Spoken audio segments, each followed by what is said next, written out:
విశ్వేశ్వర నగర్ ప్రజల్ని గత 2 నెలలుగా ఇబ్బంది పెడుతున్నారు. ఇది ఇటీవల నా దృష్టికి వచ్చినప్పుడు నేను మాట ఇచ్చాను. మాట ఇస్తే మాట తప్పను, మనం తెప్పను. మరి ఈవేళ ఈ ప్రభుత్వం ప్రజాప్రభుత్వం తప్ప రాక్షస పాలన ప్రభుత్వం కాదు ఇది. మరి ఎవరైనా సరే ఇలా మోస్తే ప్రజలు తిట్టి ప్రభుత్వం తిడతారు, అధికారులను తిట్టరు. కానీ ఇక్కడ తప్పు చేసిన అధికారులు చేశారు. ఈవేళ నేను అధికారులకు అప్పటికే నేను లొకేషన్ కలిశాను, చెప్పాను. ఈ రోజు 10 గంటల లోపు తీయకపోతే మాత్రం నేను తెలుస్తా అని చెప్పి ఆల్రెడీ చెప్పడం జరిగింది. నిన్న సాయంకాలం అధికారులు వచ్చి వీళ్ళతో మాట్లాడారంట. ఏమని, ఒక 4 రోజులు టైం ఇవ్వండి అన్నారు. ఒక మంచి పని చేయడం టైం దేనికి అడుగుతున్నాను. అదే ఒక సీఎం గారు ఒకరు వస్తే ఈ రోడ్డు మీద నిలవలసి అడుగుతున్నాను. అంటే ప్రజల్ని ఇబ్బంది పెడుతూ పీడిస్తున్నారు. అంటే ఇంకా మీరు గత ప్రభుత్వం ఎలాగైతే చేశారో అదే పాలన మీరు నడిపిస్తున్నారు అధికారులు. ఇప్పటికైనా మీరు మైండ్ సెట్ మార్చుకోండి. నేను కోరేది ఒకటే, ఈవేళ చంద్రబాబు గారు ప్రతి ఇంటికి పెద్ద కొడుకు అని చెప్పారు. పెద్ద కొడుకు ఎప్పుడు అన్యాయం చేయరు, ఎవరికి అన్యాయం చేయరు. కాకపోతే ఇలా చేయటం వల్ల అధికారులు ఆయనకి బ్యాడ్ నేమ్ వస్తుంది. ఆ బ్యాడ్ నేమ్ రాకోద్దేశంతో నేను ఉదయం లొకేషన్ కలిశాను. లోకేష్ గారు చెప్పాను, ఆయన వెంటనే స్పందించారు.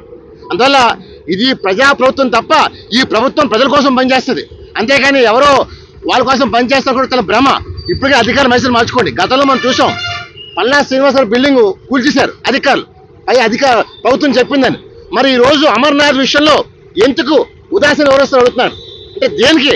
అంటే వైసీపీ ఇంకా భయపడతారు అడుగుతున్నాను. ఈ ప్రభుత్వం వచ్చినా సరే ఇంకా నేను ఒకటే కోరుతున్నాను, చంద్రబాబు గారిని లోకేష్ గారిని మీరు వెంటనే రెడ్ బుక్ తెరవమని కోరుతున్నాను. ఎందుకంటే ఇలాంటి నీచుడు నైవంచుడైన అమర్నాథ్ కాంప్లెక్స్ కూలిస్తేనే విశాఖపట్నం ప్రజలకి ఒక ఇలాంటి అవినీతి పరులకు ఒక శాస్త్ర జరుగుతుంది. మరి అమర్ గారు ఇవాళ ఇంకా రెచ్చిపోతున్నాడు ఏదో ఈ ప్రభుత్వం పైన. ఈ ప్రభుత్వం నిజంగా ప్రజల కోసం పనిచేస్తే తప్ప చంద్రబాబు గారు చివరి వరకు నా రాష్ట్రం నా తెలుగు దగ్గర పనిచేస్తే తప్ప ఈ వైసీపీ లాగా దోచుకుందాం, దాచుకుందాం, దండుకుందాం, పెంచుకుందాం విషయం చేయలేడు.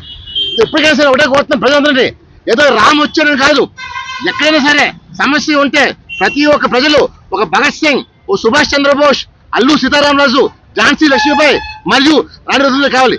ఈ యుద్ధం మన కోసం చేస్తాం, మన భవిష్యత్తు కోసం చేస్తాం, మన పేరు కోసం చేస్తాం. అంతేగాని అధికారులు డ్రామా ఆడితే మాత్రం కొట్టమని చేస్తాం. తిరగమండి.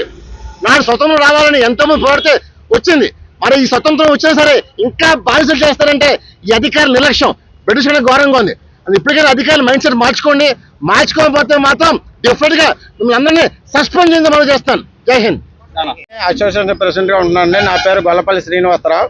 ఈ కాలనీ దాదాపుగా 30 సంవత్సరాల నుంచి ఇక్కడ ఉన్నది. గత 2 నెలలుగా ఇది ఈ రోడ్డు ఫార్మేషన్ కూడా లాస్ట్ టైం గణబాబు గారు ఉన్న టైంలో టెంపర్ డిపోలను వెనక జరిపి రోడ్డు మాకు ఏర్పాటు చేయడం జరిగింది. అట్లాగే లాస్ట్ టైం పల్లా శ్రీనివాస్ గారి ఆధ్వర్యంలో కూడా ఈ రోడ్డు వేయడం జరిగింది.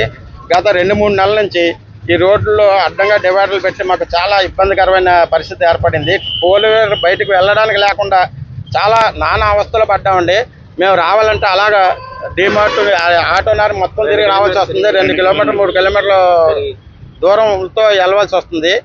దానివల్ల మాకు ఈరోజు మన వీరు రామన్ గారి ద్వారా నారా లోకేష్ గారికి మేము రిప్రజెంటేషన్ ఇవ్వడం జరిగింది. వారు దానికి స్పందించే నారా లోకేష్ గారు మన ఈ రమణ గారిని బీబీ రామ్ గారు మన తెలుగు శక్తి అధ్యక్షులు, అలాగే డాక్టర్ గారు హుకుం గారు, వీళ్ళిద్దరిని కూడా ఈ పని మీద మాకు ఇక్కడికి పంపించి సమస్య పరిష్కరించగా వీరిద్దరిని పంపించడం జరిగింది.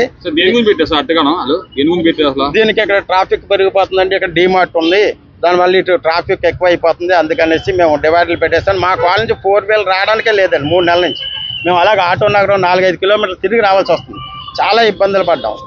సో ఈ బీవీ రామన్ గారి ద్వారా మాకు ఈ పని చేసి పెట్టమని నారా లోకేష్ గారు పంపించడం జరిగింది. వారు ఈరోజు ఇక్కడికి వచ్చి తక్షణమే ఈ పని పూర్తి చేయడం జరిగింది. డివైడర్ తొలగించి మాకు రోడ్డు ఏర్పాటు చేశారు.